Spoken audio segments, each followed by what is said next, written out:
Hello everyone. हम लोग आज देखने वाले हैं आधुनिक भारत का इतिहास। और आधुनिक भारत के इतिहास में हम लोग देख रहे हैं मुगल साम्राज्य का पतन और उसका विघटन। तो मुगल साम्राज्य का पतन और उसका विघटन के पीछे क्या कारण था?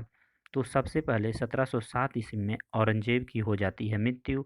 और औरंगजेब की मृत्यु के पश्चात उसके तीन पुत्र मुअज्जम, आजरम, कामबख्श, ये तीनों के बीच उत्तराधिकारी का युद्ध होता है, जिसमें उत्तराधिकारी युद्ध में मुअज्जम की जीत होती है और मुअज्जम शासक बन जाता है। मुअज्जम जैसे ही शासक बनता है तो ये अपना नाम बहादुर शाह प्रथम की उपाधि प्रदान करता है। मुअज्जम को शाह आलम प्रथम के नाम से भी जाना जाता है।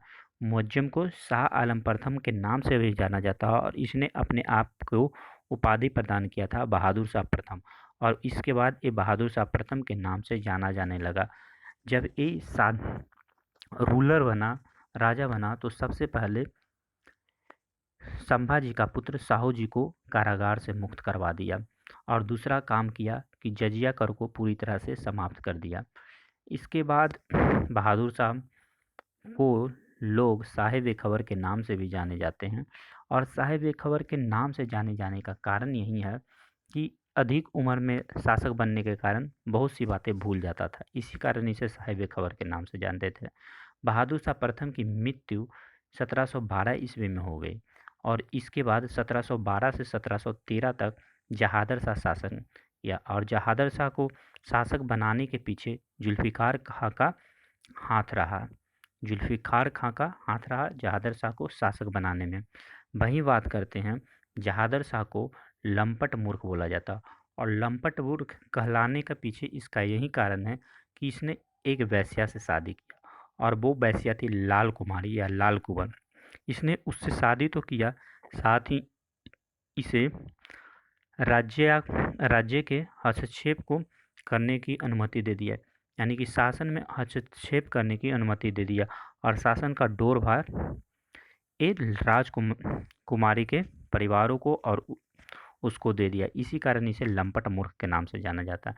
वहीं जहादर शाह की बात की जाए तो जहादर शाह ने बहुत से काम किया, जो जैसे राजपूत राजाओं को अपनी ओर मिलाने में, वहीं मराठाओं से मित्रता करने में इनका हाथ रहा।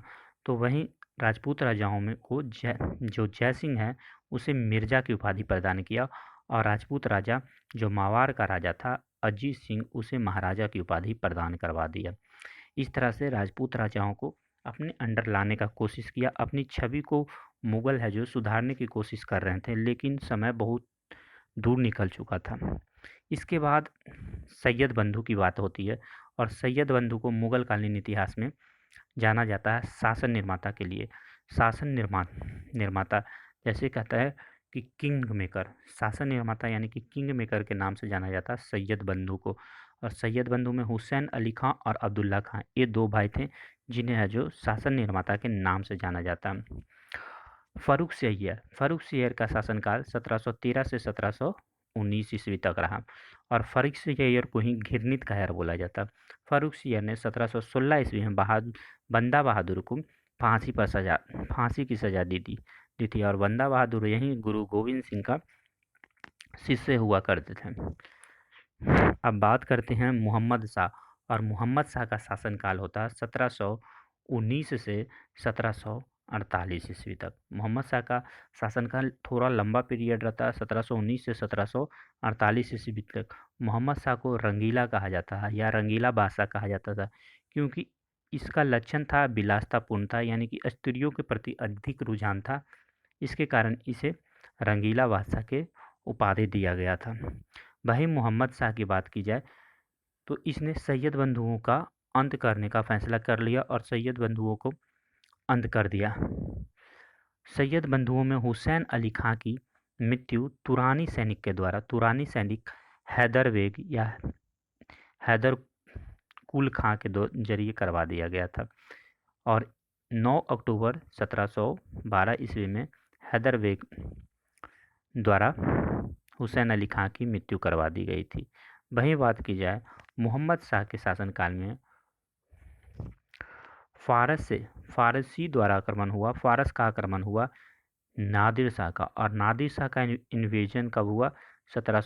1739 ईस्वी में। नादिर शाह का आक्रमण 1739 ईस्वी में हुआ और इसने दिल्ली पर आक्रमण कर लिया। वही है जो नादिर शाह ने करनाल का युद्ध लड़ा। करनाल का युद्ध नादिर शाह लड़ा फरवरी 1739 ईस्वी में और इसमें मुगल सेना की पराजित हो गई थी। नादिर शाह को ईरान का नेपोलियन बोला जाता है और ये बात इम्पोर्टेंट रखिएगा, बहुत सारे एग्जाम में पूछ दिया जाता है कि नादिर शाह को क्या कहा जाता है, तो नादिर शाह को ईरान का नेपोलियन कहा जाता है। नादिर शाह द्वारा बनाए नादिर शाह ने शाहजहां द्वारा बनाए गए तख्ते ताऊस यानी कि मयूर शासन को और उसमें जरे कोहिनूर हीरा को ईरान लेकर चला गया था, यानी कि फारस लेकर चला गया था। तो नादिर शाह ही था जो 1739 ईस्वी में दिल्ली पर आक्रमण करता और दिल्ली से तख्ते ताऊस यानी कि पिकॉक थ्रोन मयूर सिंहासन को लेकर चला गया था और साथ में उसमें जरा कोहिनूर हीरा को भी लेकर चला गया।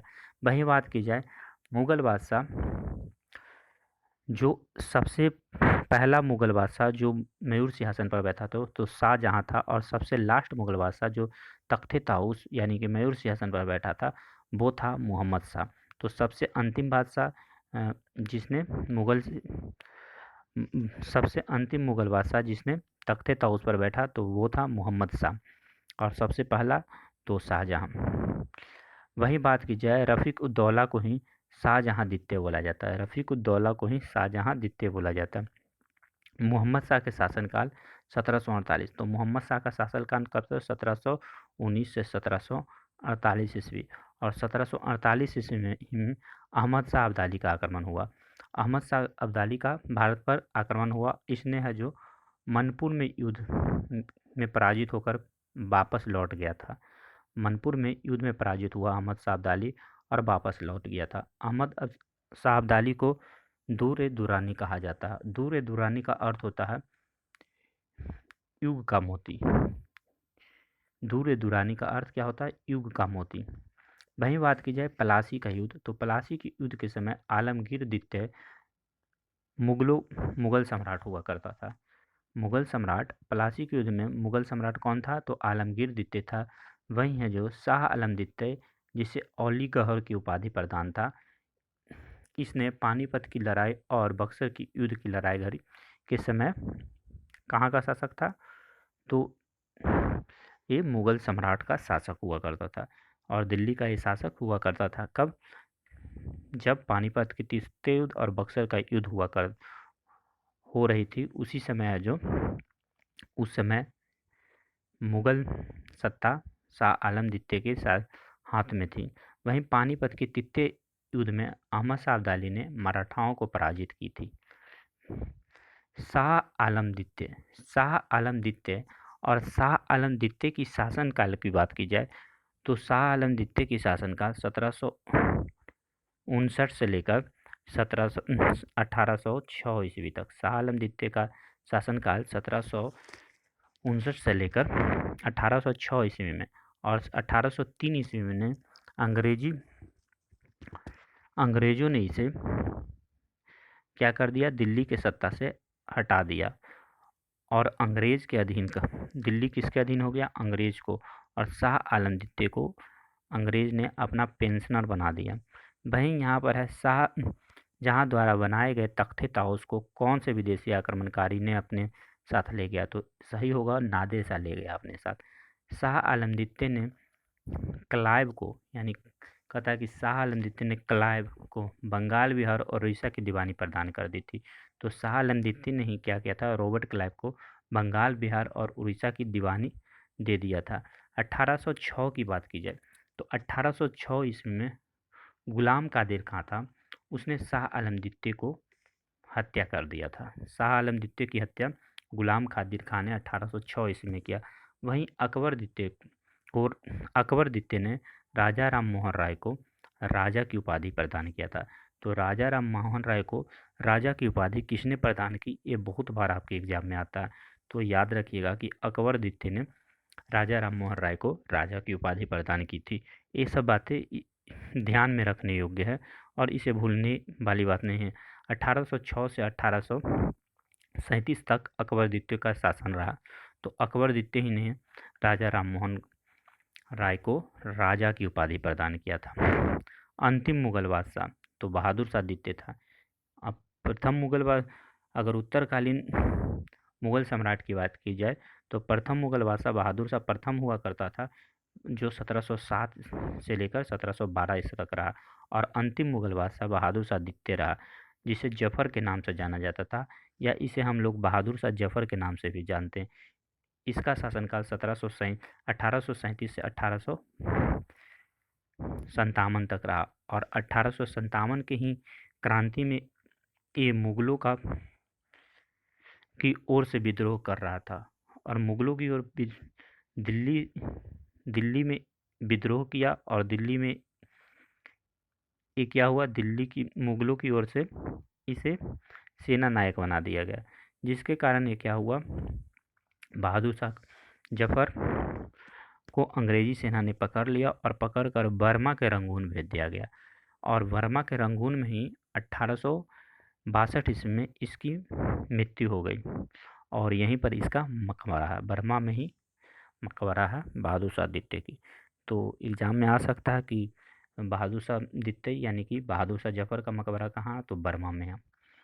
अगर बात करते हैं बहादुर शाह प्रथम, तो बहादुर शाह प्रथम को शाह बेखबर के नाम से जाना जाता। और बहादुर शाह प्रथम की बात की जाए तो 1707 से 1712 तक इसका शासनकाल था। वहीं जहादर शाह, इसे लंपट मूर्ख के नाम से जाना जाता, और इसका शासनकाल कितना था, 1712 से 1713 था। वहीं फर्रुख सिय्यर, इसे घिरनीत कायर के नाम से जाना जाता, और फर्रुख सिय्यर का शासनकाल था 1713 से 1719।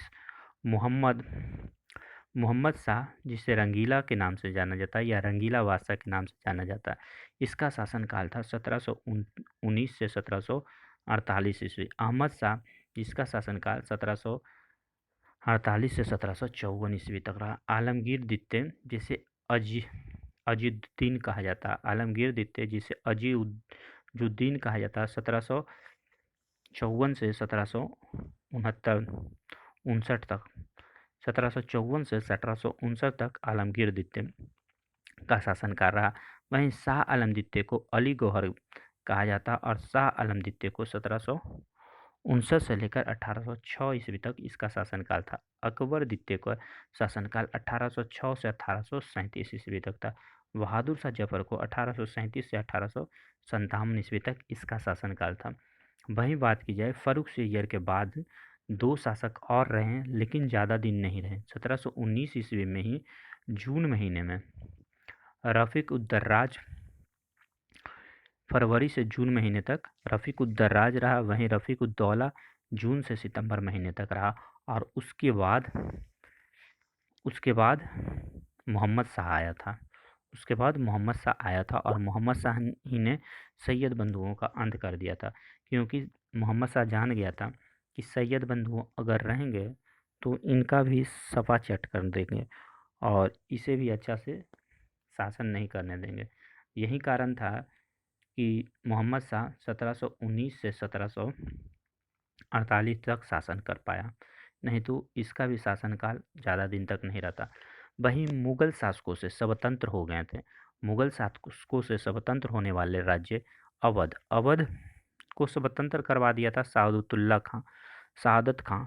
और शहादत खां को बुरहान उल मुल्क की नाम से जाना जाता है, या बुरहान उल मुल्क की उपाधि प्रदान कर लिया था खुद से। वहीं हैदराबाद को स्वतंत्र करवा दिया चिंकलीज खां, और चिंकलीज खां को निजाम उल मुल्क की उपाधि प्रदान है।